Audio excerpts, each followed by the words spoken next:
नमस्कार दोस्तों, स्वागत है आप सभी का आज के सेशन के अंदर। दोस्तों, अक्सर पिछले कुछ मंथ्स के अंदर स्टूडेंट्स का मुझे मैसेज आया है कि सर अगर हम 2027-28 की तैयारी कर रहे हैं तो हमें अब से यहाँ पे अगला एक साल कैसे प्लान आउट करना चाहिए। देखो, सबसे पहली बात तो आप ये समझिए कि आने वाला जो टाइम है ना, लगभग अगला एक साल जो है, इसमें भी आपके अलग अलग फेजेस आएंगे। जैसे अभी जो टाइम है, जैसे अभी हम जुलाई 20 के आसपास पहुंच गए हैं। अभी यहाँ पे अगले 4-5 महीने हैं ना, ये प्योरली हमारे मेंस का टाइम है। ये टाइम होता है जब आप अपने मेंस के सब्जेक्ट को स्ट्रॉन्ग करते हैं, चाहे वो अपना ऑप्शनल हो, चाहे अपना एथिक्स हो, चाहे अपना governance, society, internal security, essay. ठीक है, ये सारे जो सब्जेक्ट्स हैं आपके मेंस के, मेजर फोकस आपको यहाँ पे इनके ऊपर होना चाहिए। और आप एक चीज अंडरस्टैंड करिएगा कि जब बात होती है ना मेंस की, तो मेंस के लिए सबसे इंपॉर्टेंट बनते हैं आपके शॉर्ट नोट्स। शॉर्ट नोट्स अगर आपके पास होंगे तो एग्जाम से कुछ दिन पहले मल्टीपल रिवीजन करनी पॉसिबल हो पाती है। बड़े बड़े नोट्स होंगे या बड़ी बड़ी बुक्स होंगी तो आखिरी दिनों के अंदर रिवीजन नहीं हो पाती। तो ये जो टाइम है ना, अगले 4-5 महीने, इसके अंदर आप क्या कर सकते हो, आप अपने 1 पेजर नोट्स जो है यहाँ पे रेडी कर सकते हो, ताकि आपका मेंस पूरी तरह से कंसोलिडेट हो चुका हो। ऐसा नहीं होना चाहिए कि अगले साल हम यहाँ पे अपने मेंस को पढ़ रहे हैं एग्जाम से जस्ट पहले, that will be very difficult. तो इसीलिए अगर अभी से हमारी तैयारी अपने मेंस के रिगार्डिंग होगी तो वो हमें यहाँ पे एग्जाम में काफी ज्यादा हेल्प करेगी। अब क्वेश्चन स्टूडेंट्स का यहाँ पर ये भी आता है कि सर अगर हम इस तरह के शॉर्ट नोट्स बना रहे हैं 1 या 2 पेजेस पर टॉपिक के, ये कैसे बनाएं। देखो, कुछ बातें आपके नोट्स के अंदर जरूर होनी चाहिए। जैसे फॉर एग्जाम्पल, मैं आपको एक एग्जाम्पल से देता हूं। जैसे फॉर एग्जाम्पल एक टॉपिक है गवर्नेंस का। लेट्स से हमने ई गवर्नेंस के ऊपर यहाँ पे नोट्स बनाने हैं अपने। अब हम सिंगल पेजर मान लो नोट बनाने की यहाँ पे कोशिश कर रहे हैं ई गवर्नेंस के ऊपर। तो किन बातों का ध्यान रखना है, एक तो देखो हमारे पास उसकी डेफिनेशन हो। जैसे इस केस में ई गवर्नेंस की आपकी डेफिनेशन मिल जाएगी जो आप एग्जाम में लिख सकते हैं। फिर कुछ डेटा हुआ आपके पास इसको सब्सटेंशिएट करने के लिए, हाँ, कि कैसे इंप्रूवमेंट आया है ई गवर्नेंस के साथ, या फिर लोगों के लिए कितना बेहतरी हुई है, कुछ भी इस तरह के डेटा। या कोई और टॉपिक में आपको डेटा आराम से मिल जाता है, यहां पर भी होगा आपके पास। यहाँ पर कुछ एग्जाम्पल्स भी होंगे, कुछ अलग अलग सरकार के कुछ पोर्टल्स होते हैं जो ई गवर्नेंस में हेल्प करते हैं, राइट। क्यों इंपॉर्टेंट है ई गवर्नेंस, इसको आप यहां पे मेंशन कर सकते हो। इसकी क्या एप्लीकेशन है विद एग्जांपल्स, वो आपने यहां पे नोट करनी होंगी। चैलेंजेस क्या आते हैं ई गवर्नेंस के अंदर, वर्नाकुलर कंटेंट नहीं होता, या फिर ने आपका डिजिटल डिवाइड वगैरह चीजें वाली जो होती हैं, वो सारी चीजें, केस स्टडीज और एग्जांपल जरूर इनकॉर्पोरेट करनी है, क्योंकि यही चीजें अलॉन्ग विद योर डेटा ये सारी काम करती हैं आपके वैल्यू एडिशन का। फिर क्या कुछ सरकार की कुछ इनिशिएटिव्स हैं, क्या कुछ सरकार की स्कीम्स हैं जो एक्चुअली इस पर्टिकुलर टॉपिक के साथ लिंक होती हैं, एंड इन द एंड क्या इसका वे फॉरवर्ड हो सकता है। अब किसी के दिमाग में आएगा, सर इतना सारे पॉइंटर्स लिखने में तो हमें 5-10 पेज लग जाएंगे, 1 पेजर 2 पेजर कैसे बनाएंगे। देखो, आपके पास कोई भी बुक हो सकती है, इट कुड बी योर प्रहार बुकलेट, या कहीं से आपने पढ़ा होगा उस चीज को। जहां से भी आपने पढ़ा है, प्लीज एक बात फॉलो करिएगा कि आपको ये जो 10% रूल है ना, इसकी बात ध्यान में रखनी है। 10% रूल का मतलब, अगर आपके पास कोई 100 वर्ड्स का एक पैराग्राफ है तो उसका 10% यानी कि 10 वर्ड्स, उसके अंदर आपको उसकी समरी लिखनी होगी। यहां पर ऐसा मत करना कि पूरा का पूरा बुक ही छाप दिया, उसका कोई फायदा नहीं होता। आप ना अपना फाइनल ऑब्जेक्टिव समझो। फाइनल ऑब्जेक्टिव ये है कि मेंस के कुछ दिन पहले मुझे रिवीजन करना है कई बार, ताकि मैं एग्जाम के अंदर सेम चीज रिप्रोड्यूस कर पाऊं। वो तभी पॉसिबल हो पाएगा जब मैंने मल्टीपल विजन करी होंगी, और मल्टीपल विजन हमेशा आपकी 1 पेजर या 2 पेजर नोट्स की ही पॉसिबल है। बड़े बड़े बुक्स की रिवीजन उतनी पॉसिबल नहीं हो पाती। तो अगर हमने रेलेवेंट कंटेंट इस फॉर्मेट के अंदर अपने बनाए होंगे अपने नोट्स, तो एंड के दिनों के अंदर आपको दिक्कत परेशानी यहां पे नहीं फेस होगी। जैसे फॉर एग्जांपल आप बात कर लो इमोशनल इंटेलिजेंस, हमारा जीएस फॉर एथिक्स का एक टॉपिक है। तो हाँ, इमोशनल इंटेलिजेंस की एक डेफिनेशन पता होनी चाहिए, ठीक है ना।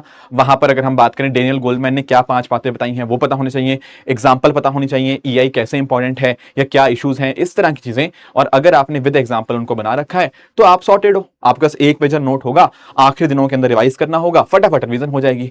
बुक्स के अंदर पूरा चैप्टर होगा 10-12 पेजेस का, तो उसको करना बहुत ही चैलेंजिंग हो जाएगा एग्जाम के अंदर, राइट। तो इस तरह से आपको यहाँ पे अगले जो कुछ मंथ्स है अपने मेंस को डेडिकेट करने हैं। मेंस के रिगार्डिंग नोट्स बनाओ, और मेंस के रिगार्डिंग अपने टेस्ट भी हैं उनको भी यहाँ पे लिखते रहो।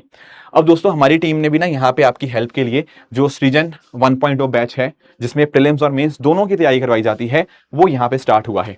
अब देखो, सृजन का पर्पस आप यहाँ पे समझना, एक तो आपको यहाँ पे जो कंटेंट है ना, वो आपको यहाँ पे मॉड्यूलर लेक्चर्स के माध्यम से यहाँ तक मिल जाता है आपके। अब लेक्चर से आपको तो कंटेंट मिल गया, ठीक है, बट इंपॉर्टेंट चीज क्या है, जब तक आप आंसर्स लिखोगे नहीं तब तक आपको समझ नहीं आएगा कि मैं इंप्रूवमेंट कैसे करूं। तो मेंस की आंसर राइटिंग आपकी रेगुलर बेसिस के ऊपर होगी यहां पर, ठीक है। अभी जैसे हम जुलाई में है ना, तो जुलाई से लेकर अगर मैं बात करूं नवंबर एंड तक, यानी कि दिसंबर स्टार्टिंग तक आप कह सकते हो, अगले जो 4 साढ़े 4 5 महीने हैं, इस टाइम के अंदर आपका पूरा फोकस आपके मेंस के ऊपर होगा। आपकी मेंस की प्रॉपर यहां पे आंसर राइटिंग आपको करवाई जाएगी इस टाइम के अंदर। फिर इसके बाद जब हम दिसंबर ऑनवर्ड जाएंगे अपने मई तक, यहां पर हमारा फोकस शिफ्ट हो जाएगा अपने प्रीलिम्स की टेस्ट सीरीज के ऊपर। हम प्रीलिम्स के टेस्ट रेगुलर बेसिस के ऊपर यहां पे करेंगे, डेली बेसिस पर भी होंगे और आपके वीकली टेस्ट भी यहाँ पे हुआ करेंगे। और एक बार आपका मई मंथ आपका प्रीलिम्स हो जाता है, उसके बाद तो पूरा फोकस डेफिनेटली हम वापस अपने मेंस की तरफ यहाँ पे शिफ्ट हो जाएंगे।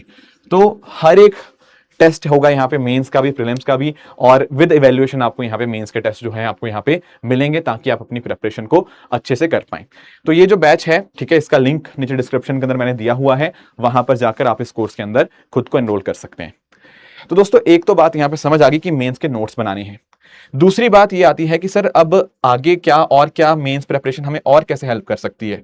देखो एक चीज आप और भी समझना, मैं क्यों इतना फोकस कर रहा हूं मेंस के ऊपर, क्योंकि अब ना क्या हो रहा है कि यूपीएससी के अंदर प्रीलिम्स और मेंस काफी एक दूसरे के क्लोज आ रहे हैं। क्लोज मतलब कई चीजें ऐसी हैं जो यूपीएससी पूछता मेंस में है, पर वो अब प्रीलिम्स में पूछने लग गया है। जैसे ये क्वेश्चन था इस बार आया, राइट। कई चीजें ऐसी हो सकती हैं जो हम पढ़ते प्रीलिम्स के लिए हैं, पर उनको हम अपने एग्जाम्पल्स के तौर के ऊपर मेंस में इस्तेमाल कर लेते हैं। जैसे कई बार होता है ना, टेंपल्स के बारे में पढ़ते हैं, तो टेंपल आर्किटेक्चर का मेंस में क्वेश्चन आ गया, तो कहीं वैल्यू एडिशन करने में, कहीं डेटा पॉइंट्स के तौर के ऊपर हम उनको यूज कर लेते हैं।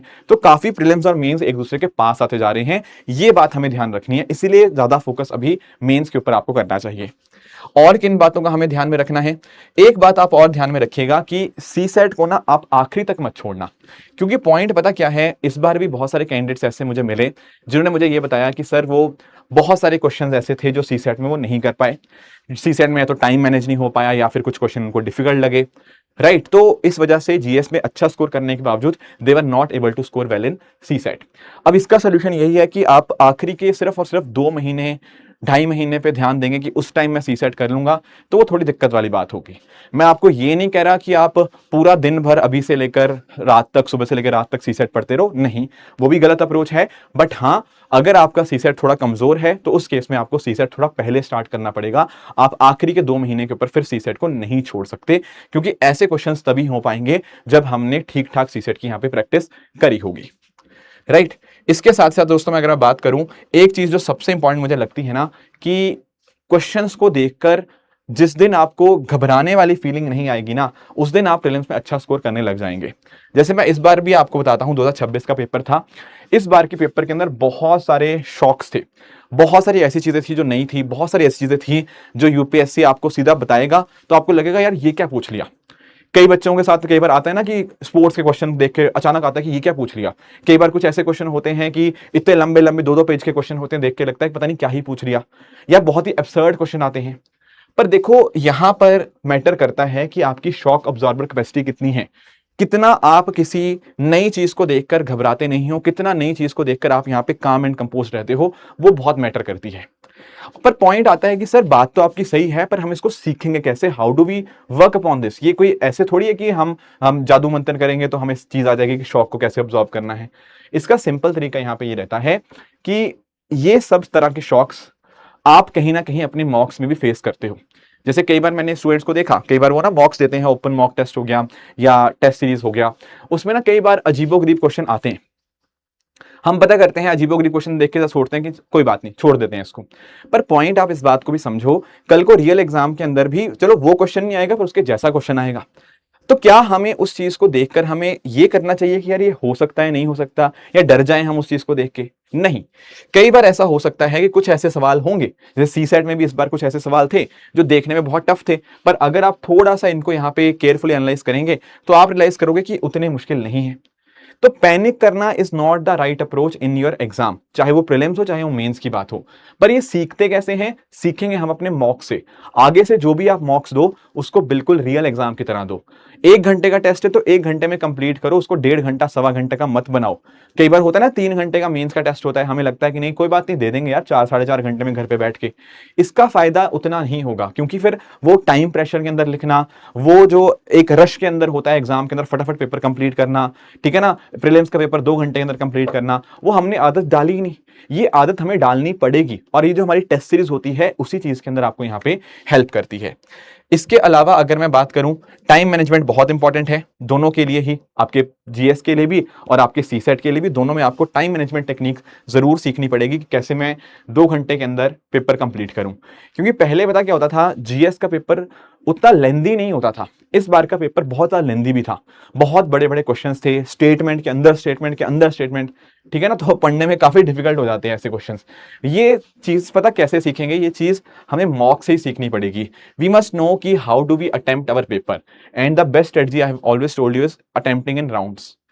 पहले वो क्वेश्चंस करो जो थोड़े इजी हैं, कम टाइम कंज्यूमिंग है, फिर उन क्वेश्चंस पे आएंगे जो 2-2 3-3 स्टेटमेंट, 4-4 स्टेटमेंट या ऐसे स्टेटमेंट्स हैं जो समझ ही नहीं आ रहे, जिनको समझने में काफी टाइम लगेगा। उनको हम बाद में जितना पढ़ेंगे उतना ही ज्यादा फायदेमंद हमारे लिए यहां पर होगा। और ध्यान रखिएगा ये दोनों के लिए आपको करना होगा, जीएस के लिए और सीसेट के लिए, राइट।